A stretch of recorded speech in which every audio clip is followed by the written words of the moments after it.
여기는 부산항. 6.25 전쟁이 한참 중인 어느 날 야, 한대위, 네가 그 포로 이송을 좀 맡아야겠어.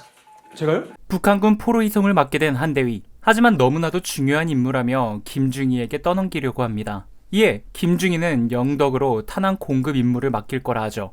영덕은 현재 총알이 빗물처럼 쏟아지는 격전지. 임무를 바꿔 하겠냐는 말에 제가 하겠습니다. 포로 이송을 제가 꼭 한번 해보고 싶었습니다. 우디르급 태세 전환을 보여주죠. 그렇게 북한군 포로 이송을 하게 된 한대위. 한대위는 신석구라는 인물에게 포로들의 결박을 확인받고 출발하는데 잘 확인했다던 포승줄이 소프트 아이스크림처럼 흘러내리더니 그들의 입장은 반대가 되어버립니다. 그런데 갑자기 기상 악화로 배가 뒤집혀버리고 어느 무인도에 떠내려가 버리죠.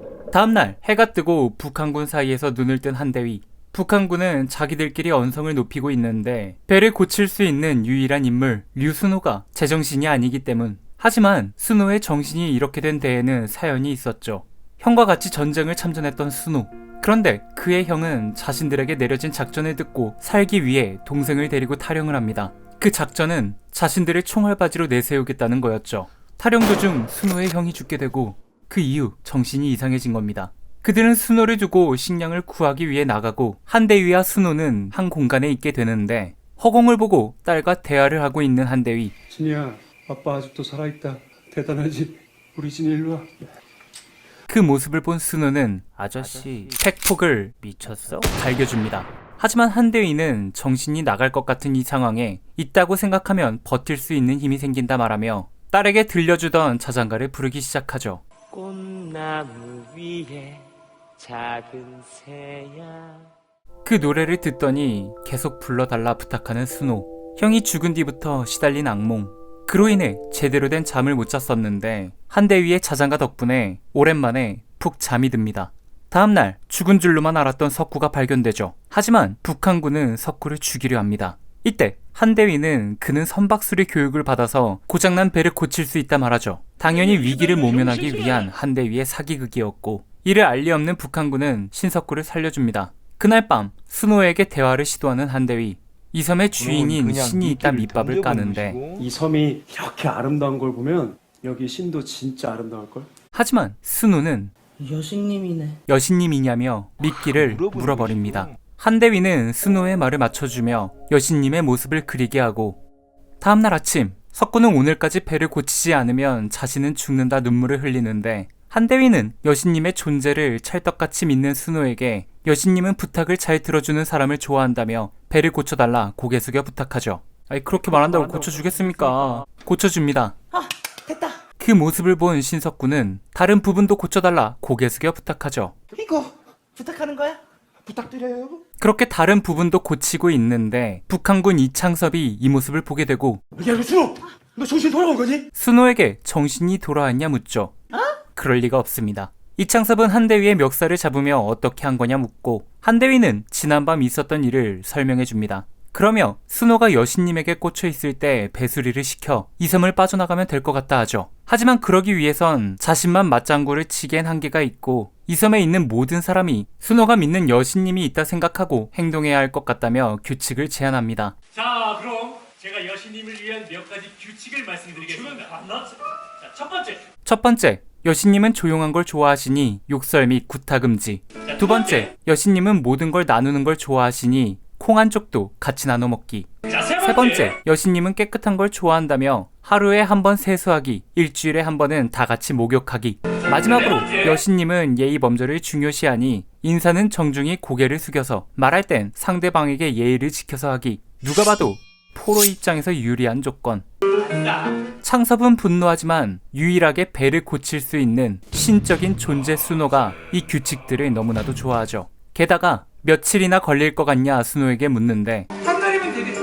한 달. 진짜 한 달이면 된다는 게야. 한 달만 순호의 비위를 맞춰주면 이 지긋지긋한 무인도를 빠져나갈 수 있습니다. 결국 창섭은 이 제안을 받아들이기로 결정하죠. 이날부터 남한군과 북한군은 여신님을 모시며 한 달이라는 시간을 함께 보내게 됩니다.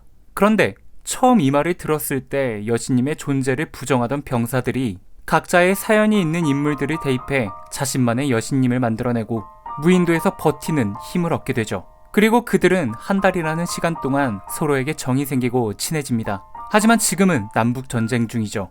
그리고 이 배가 수리가 되더라도 남과 북 중 한 곳으로밖에 갈 수 없습니다. 아이러니하게도 배가 고쳐질수록 그들의 고민은 깊어지고 드디어 배의 수리가 끝나 출발할 수 있게 되는데 과연 이 배는 어디로 가게 될까요? 그리고 그들의 이야기는 어떻게 마무리될까요? 뮤지컬 여신님이 보고 계셔였습니다. 뮤지컬 여신님이 보고 계셔를 보고 왔습니다.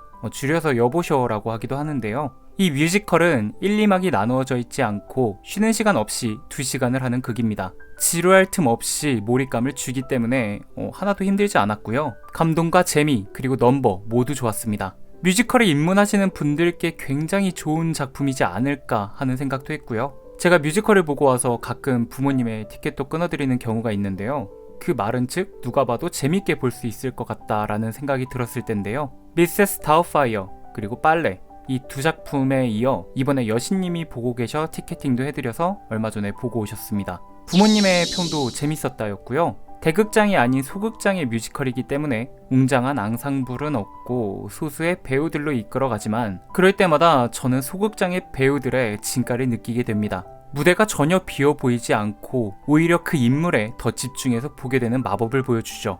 특히나 빵빵 터지는 개그 코드와 극중 너나 할 거 없이 훌쩍이게 만드는 감동의 요소는 참 잘 만들었다라는 생각이 절로 들게 하는 부분이었습니다. 아쉬운 점은 MD샵에서 사고 싶은 게 모두 품절이었다는 점. 배지는 물론이거니와 악보집, 대본집도 없어서 직원분께 재고 날짜를 물어봤는데 재고 계획이 없다고 해서 매우 안타까웠습니다.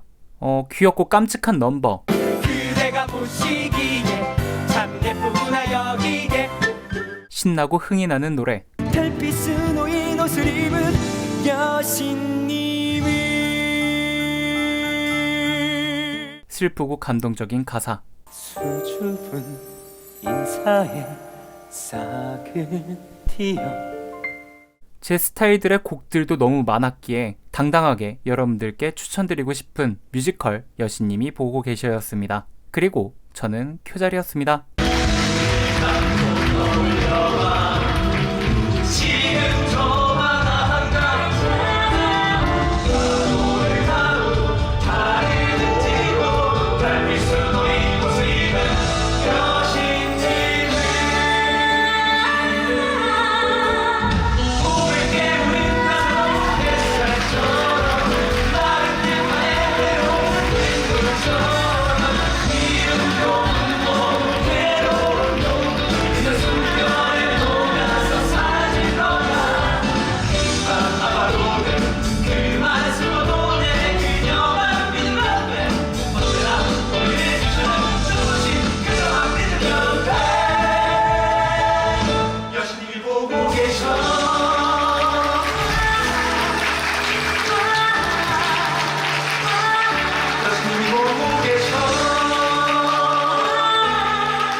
영상이 재밌었다면 구독과 좋아요 눌러주시면 감사하겠습니다.